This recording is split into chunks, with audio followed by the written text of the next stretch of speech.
Before getting into the volley, it's also important to talk about the ready position. This is the position from which all strokes in this course, other than the serve, start from. The grip used for the ready position is number 3. In the ready position, the racket is centered, the elbows are off the body.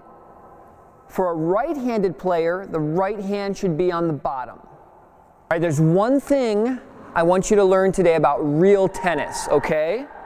And I want you to practice it at home. You have tennis rackets at home? Oh, you do? Okay. Well, you don't really even need a racket. You can use a spoon, you can use anything. But it's the ready position. It's the position that you're ready in tennis. And it looks like this. Your racket's right in the middle. You don't know what's coming.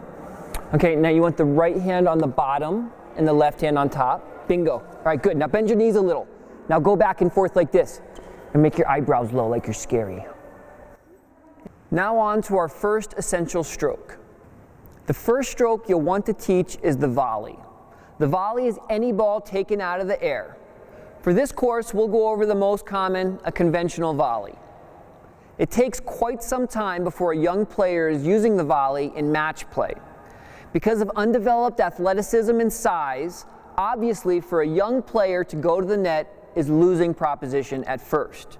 However, high-level coaches know not to neglect it.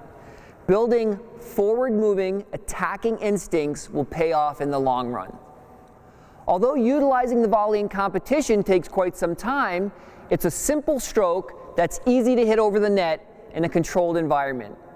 It will allow your student to immediately have fun and success hitting the ball over the net. Go. Yeah.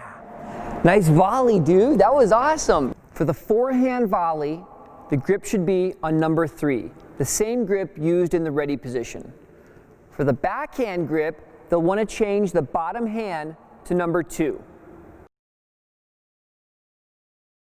There are 2 main principles and 2 key positions for the forehand and backhand volley. The first principle is that the swing path should be linear or parallel with the ground.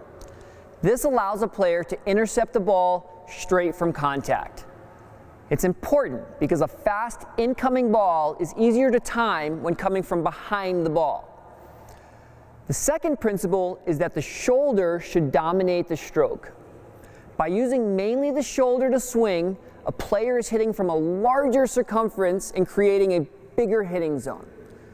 The shoulder also lifts or moves the arm forward, where the elbow typically makes the racket travel down.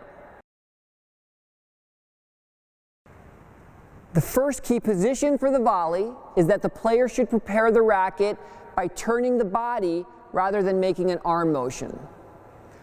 The shoulder naturally pulls across the body, so by turning, you are more likely to hit the ball forward. All right, ready? Now we're going back to the forehand. Turn. Face the TV. One hand. One hand. Leela. Nice. Okay, go. Ready? Go. The final position on the volley is that the player should have stepped forward with all their weight on their front leg, and for the forehand, their hands should be close together as if they were wearing handcuffs. For the backhand volley, both hands are on the racket, so this is not a checkpoint. Also, it's important that the player has remained turned after the volley, since the volley does not utilize the kinetic chain, as you'll see with the ground strokes in the next section. All right, so for the forehand volley, just turn until your strings point forward. Right there, yeah, so one hand. Here, try to turn your body a little bit more. There you go. Just until your strings point forward. And remember, there's no backswing, you just go boom. Just swing forward, that's it, good. That's it, that's a volley, it's easy. Switch. Okay, ready position? Turn for your backhand volley. So just until your strings point forward, there you go. Ready? And then you're gonna step forward and just go forward. That's it. And go. Good. Again. Ready? Turn. Go. Nice. The first drill you want to do for the volley is to have your players start up close to the net in the ready position. From there, have them turn until their strings are facing forward. Toss the balls to the racket and have them swing slightly forward. There you go. They're having success and playing tennis. It's important that they try to hold a picture position. This way you can be sure they are using all the checkpoints we previously described. Future drills include having the student hit from the ready position without knowing which way the ball will be coming. Also, implementing the volley in a live ball situation will be difficult for your student, but will be accomplished.